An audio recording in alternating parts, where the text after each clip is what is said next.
You're listening to the Perth Property Show, Australia's only weekly property podcast by West Australian experts for West Australian listeners. Catch your latest episode every Monday at 7 a.m. Good morning, everyone. Welcome to the Perth Property Show. My name's Trent Fleskins, your host. As always, this week we're looking to the regional markets in Western Australia to get an update on where things are hot, where things are softening a little bit as well. And that is the reality across Western Australia. It's not all one story, and that's why we're telling it today with Brendon Ptolomey, Managing Director of Heron Todd White. Matt, we recently had a chat about the Perth market. The regional market's got its own story, doesn't it? Yeah, absolutely. Yeah, thanks for having me back, Trent. Great to be here, and really interesting to take a look around the rest of WA after a focus on Perth. When we were talking about Perth, I think it would be fair to say we were very bullish about Perth. We are very bullish about the Perth market. Can you be so confident in the regional market as a whole? It's not just one market, is it? No, yeah. So they're all running their own markets at this point in time. There's one common theme with Perth in a lot of the regional locations, and we'll go through them, but there are still interstate investors really interested in some of the regional markets. But funnily enough, and this is, I think, relatively ironic, a lot of the markets are actually being influenced by investors from WA. So Perth buyers going to look into regional locations, and that's where they're investing. So their yield chase becomes a regional yield chase investing. So there's probably a little bit of lifestyle going on, a little bit of holiday house type scenario, that kind of thing. But there's also the investor piece happening in the regionals. So we know that these markets run their own race, but are any of them correlated to the Perth market? Do any of them have really strong correlations to how we perform in the city? I'm not sure whether they're completely connected at the minute in terms of happening at the same place, i.e. that is essentially the FOMO that's happening in Perth Metro is not taking place in the regional locations, but they are tracking and correlating. Say the Southwest market is very much correlated to the Perth market in terms of some pressure on purchases, some pressure on price rises to a lesser extent in relation to Perth or in comparison to Perth, and also pressure from investors getting into that market too. Same on the South Coast, so Denmark, Albany is correlated in terms of activity. I'm not sure whether it's a result of Perth going crazy that they're going crazy as well. Could be a coincidence. It's just probably that macroeconomic issue of population pressure in both those locations. Yeah, I don't think there's really a cultural correlation at all, and not to say that I know much about the East Coast cultural correlations with their regions, but I don't think that we could really suggest that if Perth's doing well, a certain area will inherently do well, or if Perth's doing bad, a certain area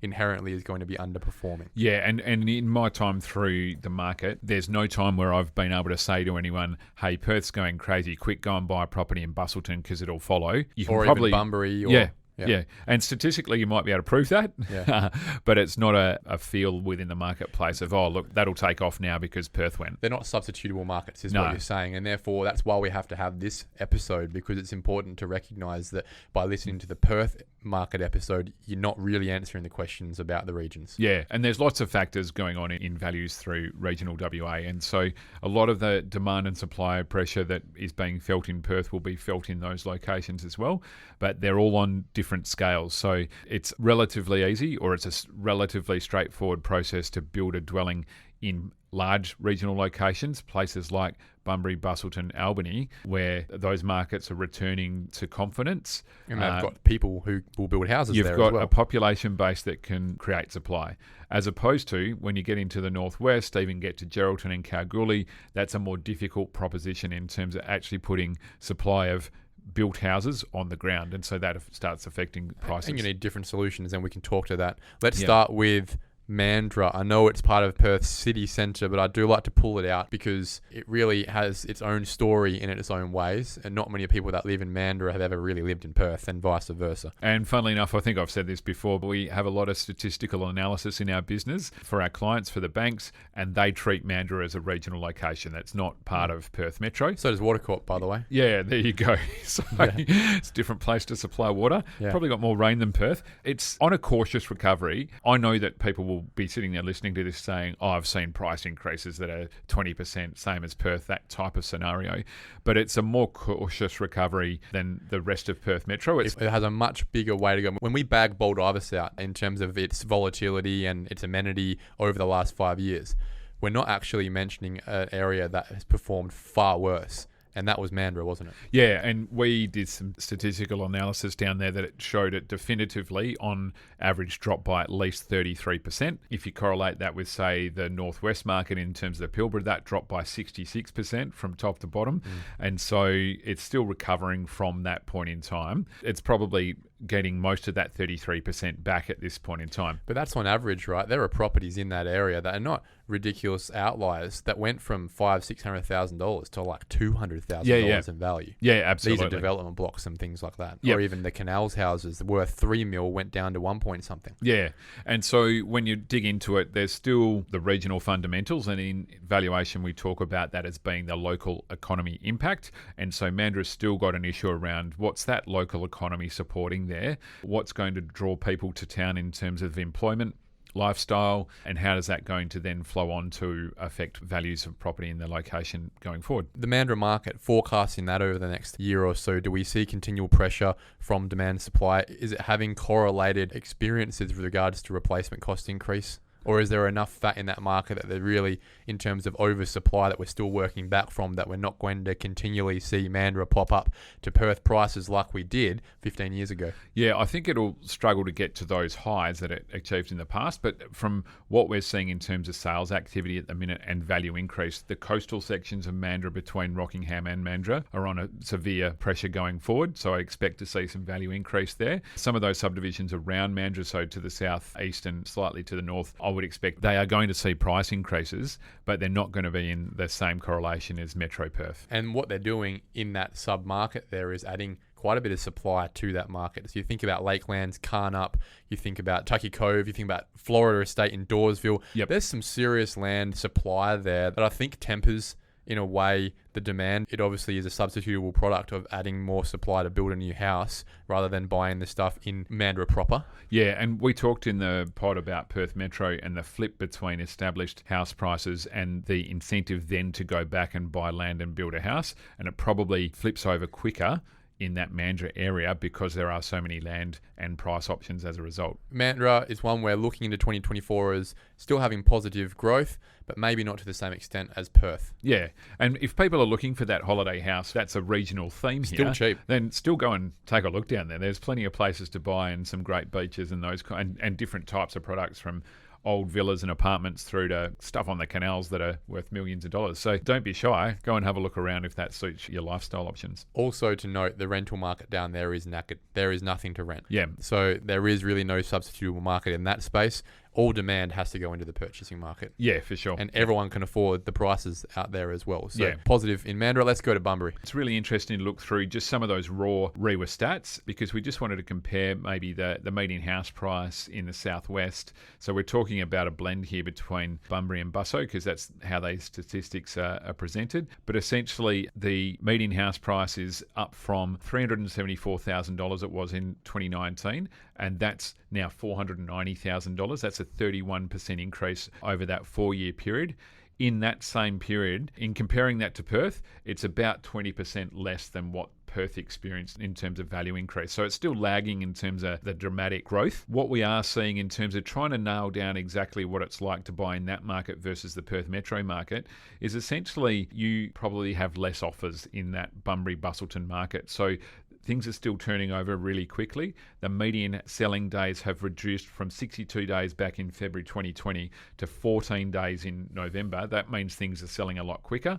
But whereas in Perth you might have 4 or 5 offers on a property, in that Bunbury location and Busselton location you've probably got maybe 1, 2 or 3. So there's a little bit less of that FOMO, and that results in less dramatic price increases. Are there many East Coast investors looking to Bunbury? Yeah, so they're still kicking around, but I think our market's evolved enough in terms of buyer agents understanding and doing their research in that they will be looking at particular price points. So if I would expect that a buyer agent from the East Coast would now be looking at a price point for their customer and saying, hey, I can't get you into Perth at $500,000 anymore in all of those options that we wanted, and we wanted a 6 or 7% yield.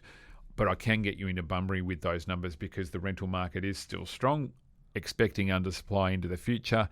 it's a lower capital cost, and I'm still getting you your 6 or 7% return. So they would be involved in there. Again, it's just not as dramatic as the Perth market.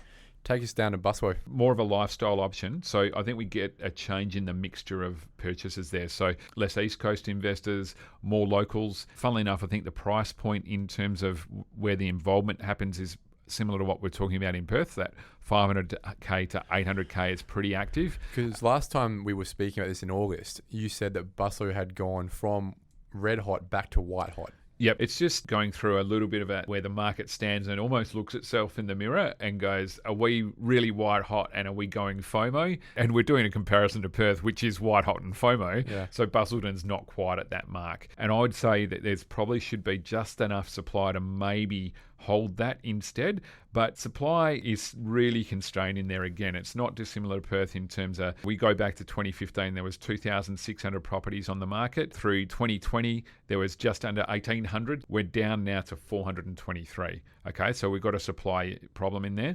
The other thing that we need to remember about that little circle around Bunbury, Brasso, you go out to Bridgetown, is there's some lithium connection here. Yeah, so Bridgetown, Greenbushes, this area. It's Yeah. really pumping a lot of commercial work through the area, isn't it? yeah, There's a lot of roadworks and infrastructure works happening. Do you think it's happening because they're foreseeing all of this infrastructure spend is going to be required because of the lithium space? Yeah, I don't know enough about how Bunbury Port interacts with the exports there, but I do know enough about Greenbushes to know that it's the most efficient, longest operating open cut mine in the world or something along those lines. Yep. And that means that there's still going to continue to be demand. Clearly, lithium is one of those metals that's required for batteries into the future. And the forward sales on some of the product that comes out of there to some really big car makers are extremely important. They're locked away. I would expect that filters back into the property market there as well. Have you tried to drive down to Buswell, Margaret River in the last 6 months? There's clearly a lot of infrastructure spend to make it easier to get down there. Yep. Surely that helps to continue that demand. Yeah, and so we've still got a very active holiday market down there. We talk in relatives here because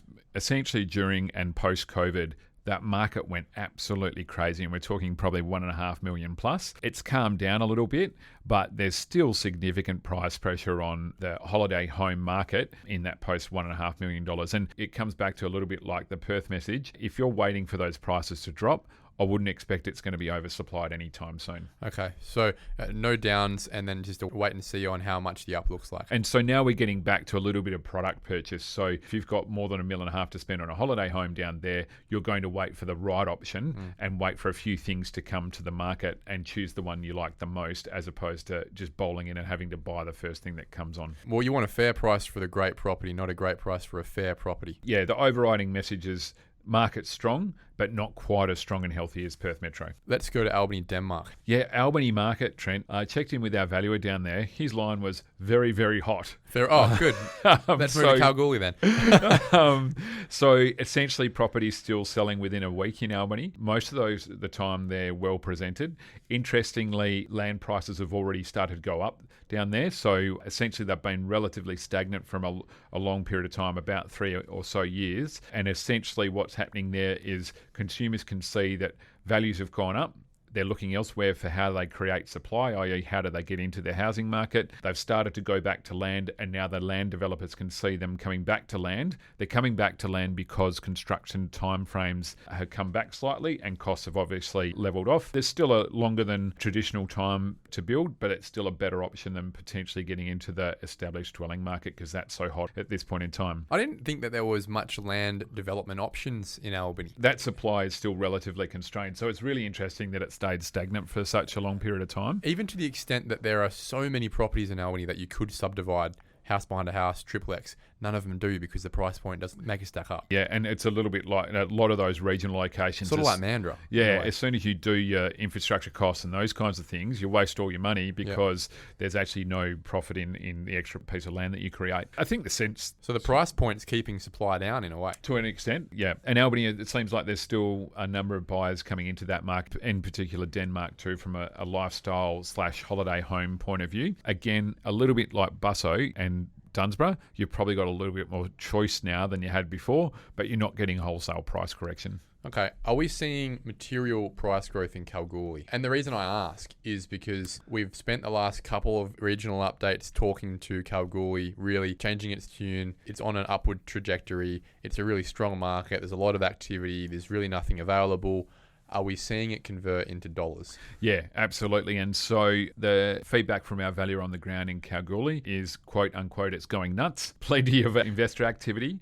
Also owner-occupiers in that marketplace. And essentially that's because rents have meant that it's now cheaper to buy than to rent. So rents have essentially pushing that market along. They're increasing because of the number of people coming to town because of local economic activity. Essentially, we're getting stuff in terms of a valuation point of view. We're walking through and doing valuations on houses that essentially we think were unsellable within the last 3 years. From a valuer point of view, you look around a market when it's relatively stagnant and wonder what the hell's going to happen to that property. And then you flip over into a market like Cal is currently and you get to desperation stage, and suddenly the thing that we thought was probably not that livable, and there's some pretty ordinary old housing stock through Kalgoorlie because of the challenges of building in a location like that over a long period of time, they're now becoming occupied. I remember looking maybe 4 or 5 years ago in Kalgoorlie just for fun, and I know people don't really do that, but I do. And the house prices were in Boulder, even in places like Kambalda and even Kalgoorlie proper, selling for 100 and something thousand, 200 and something $1,000 if you were lucky. I remember when we were speaking about the Perth market, how in the office it's 600 is the new 400 in Perth.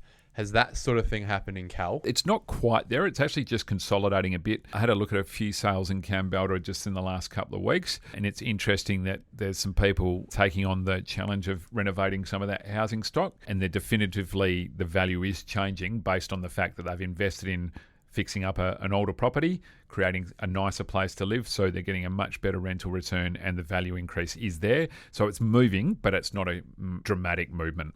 Okay, a stronger baseline really of Kalgoorlie going forward rather than seeing some significant regional growth. Yes, but the amount of activity and the frenzy around that activity will see an increase in values in those places. Okay, so watch on this 2024. Yeah, and so Kalgoorlie definitively value increase as opposed to, say, Kambalda. Anything happening in Gero? It's obviously a market that's coming off of one of the lowest bases in Western Australia. Yeah, and when I look around at affordability and the idea of getting into a location for a really low value, Gero is probably the highlight in the last few years of bottoming out, bumping along that bottom for a period of time, and then returning to a value increase phase, which it's going through right now. Rental vacancy, again, is leading the pressure in that marketplace.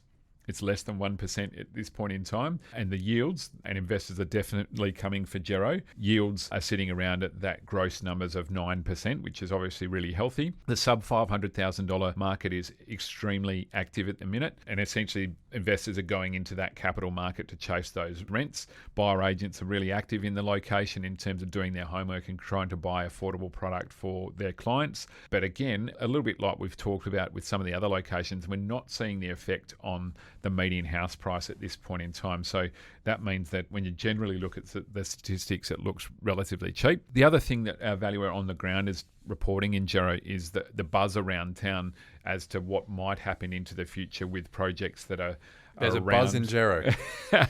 Projects that might be related to climate change. So things like green energy, production of potentially green steel even, just some of the solar and wind opportunities in the location. We always put the port back on the agenda. I would take some of that stuff and temper it a little bit because that buzz has been around with projects like Okajee in the past and they haven't come to fruition.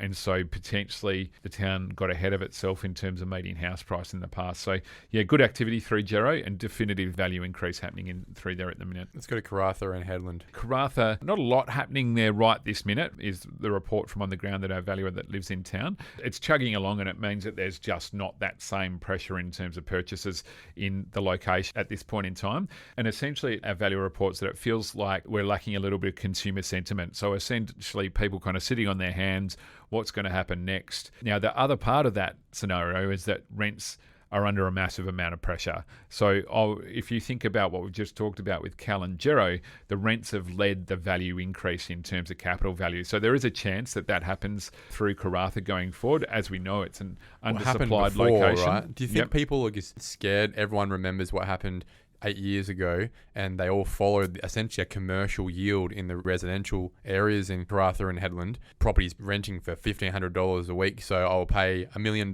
for it. Yeah. Do you think that's what's holding back going to those next levels again, even if the yields are insane? There's an affordability question here because it will look more expensive from a capital point of view for most buyer agents and buyers into the market. And so because it's not looking as cheap as other regional locations or Perth Metro at this point in time, that's where the buyers are going. They're not going to Karratha. Interestingly, the yields that I'm getting reported to me are gross numbers in the order of 15%. Now, buyers just need to be careful that they'll net out at more like 9 or 10% once you take costs into insurance and maintenance are the two biggest issues going on there. So, but there's no supply coming on, right? The median house price is still well below the replacement cost. Yeah, exactly. And there is a little bit of supply coming into the market from some of the mining companies resupplying and updating their stock, i.e. they'll build some houses for themselves. But we're talking 20, we're not talking 200. The other part is that some mooted in both Karratha and Headland and South Headland apartment and hotel complexes. So apartments led by a government change within Karratha, and given most recent history, they probably happen, but they're not going to change the market price overall. Yeah, if we go down to Port Hedland, so pretty interesting there that there's a Gold Coast developer looking at South Headland and some apartments around the they're comparable shopping centre there. Right, aren't they? I'm not sure. I always say South Headland, the Gold Coast of WA. Yes, yeah, it's still a fair way off the coast. And in my experience of being there in 40 plus degrees, not the most pleasant place I've ever been when it gets really hot. It's just interesting from a supply point of view. Is someone able to get that viably out of the ground? I don't know about the economics of that marketplace. South Headland is relatively hot now in comparison directly with Karratha. Essentially, it's getting ready for the next supposed boom is essentially what my valuer in town's telling me. It's not as simple in South Headland as it is in, say, Karratha in terms of things like infrastructure that's been established in Karratha. The local economy in Karratha is very strong. South Headland doesn't have those same fundamentals. And Port Hedland itself, they're two different locations really, need some sorting out over a period of time. So you've got the port essentially conducting a buyback scheme of the properties that are affected by the dust that blows off the port. We've been saying this for 5 years. How long is this thing going to take? Yeah, so it's a long period of time, right? These things involve hundreds of people in terms of homeowners and investors in those locations. The only thing I can compare it to is what happened in the Hope Valley Wattle Up scheme, where essentially the government-led project came through and bought out individual single residential homeowners over a period of time. And I think that took, 10 years, something like that, before it got converted from residential/semi-rural use into industrial. So I expect that Port Hedland buyback scheme will take a long period of time to evolve, because we need to get to the next stage of that project where they start using it for the new land use that they've got planned for the area. Last one, Broome. Yeah, so Broome's really interesting at the minute because it really is quite flat. And I haven't used that word for any other location in WA. It's holding its values. It's not really going backwards, but essentially it's not growing either. Listings are growing up. Rental market is still relatively strong, so there is a return there to be had. But when you talk about consumer sentiment in a marketplace, it's in that zone where people are not sure whether they should buy in it at this point in time. They're not sure what happens in town next. Investors and speculators have probably got other options other than having to go into Broome at this point in time. And it's been through a really good growth phase too. So like we mentioned with Karratha, it's probably in a calming down phase more than anything. Do you think of all of submarkets we've spoken about today, this is the one that has the most risk of negative growth in the next year or two? I'm really concerned about the next move for Broome from the post-COVID tourist explosion that essentially went through that period where its season used to be, May to September, and it suddenly went from January to December, and you've got all of the businesses in town going crazy. So a lot of people going there for the first time and probably the only time getting it done. Exactly. And so clearly we can see with world travel, because Broome is a world travel destination, whether that's not inflating it too much, i.e. it's an option when people look around the world and go, where am I going for my next holiday? Having been there, you can't imagine they're going to do the annual Bali type trip. They're not going back to Broome every single year. So that's what concerns me going forward. It still has constrained supply though. So that's always going to keep some sort of pressure on prices. Well, I think that will be a good litmus test for the bottom end, the most risky part of the market that I'm seeing right now, being how much insulation does this restriction on supply provide to markets? Yep. And that one having the most downside risk I can see in WA, it'll be interesting to see where is that protection point, given the fact that there is minimal supply going into this market, if any, how much reduction in demand is allowable before we see reduction in price coming through, acceptance from sellers to sell at a lower price than they'd seen before, because that is a demonstration of behaviours that will at one point in time be the canary in the coal mine for the rest of the state at some point in the cycle. Yeah, and so it's interesting to reflect on what happened in places like Karratha. I saw it in the Exmouth market as well. You get to a stage where the fundamentals that drive someone to sell a property, i.e. create supply, mean that because values have gone down and they don't know where they've gone to, they will just not sell. So even though we all sit around and go, okay, the market's stagnated and should be going backwards, you actually end up with a supply problem whereby the owner of the property, as long as they obviously can afford to hold it, will sit there and go, well, I'm not getting my capital value back and I'm underwater, so I won't sell it. And I'll just hang on to this thing for as long as I can, unless I'm forced to sell it by the finance institution or the other factors that drive a property market: death, divorce, and taxes. Look, I think this has been a really timely conversation to have to remind everyone that this state is a rainbow of different pressures, supply and demand, and fundamentally it comes down to the amenity proposition that each town, whether it's the city of Perth or whether it's all our sub-regions, provides to buyers. Supply is constrained across the state, across the country. It's a reality. It's a baseline now. Yep. Who's going to win in terms of price growth will all come down to demand, which is a derivative of the amenity that each town provides. Yeah, and so the only other opportunity for some of these towns becomes the affordability proposition. So between Perth and Gero, along the coast there, all of those properties start looking more affordable as prices increase in Perth. As you go out into the Avon Valley, they all look more affordable and a better lifestyle option. We're talking Northern York, these places. Yeah, exactly. So those locations look more acceptable from a price point of view. Again, the same as if you're a FIFO and you can't buy into Perth anymore and you can fly in and out of, say, Busselton, then you start drifting down towards the Bunbury-Busselton region and saying, okay, can I live in Australind for the same price or less than I can and have a better lifestyle than if I live in suburban Perth? So some of that will come into play, but it definitively won't change those markets overnight. Brendon, thank you very much for the update on the regional market. Have a safe Christmas. I'll see you in the new year. Cheers, Trent. Thanks for having me in. Thank you for listening to another episode of the Perth Property Show. If you've only just joined the conversation, you can catch up by heading over to our website, perthpropertyshow.com.au, subscribing to the podcast, or joining our Facebook page. Don't forget to tune in next Monday at 7 a.m. for more expert insights, local analysis, and suburb spotlights. Happy hunting!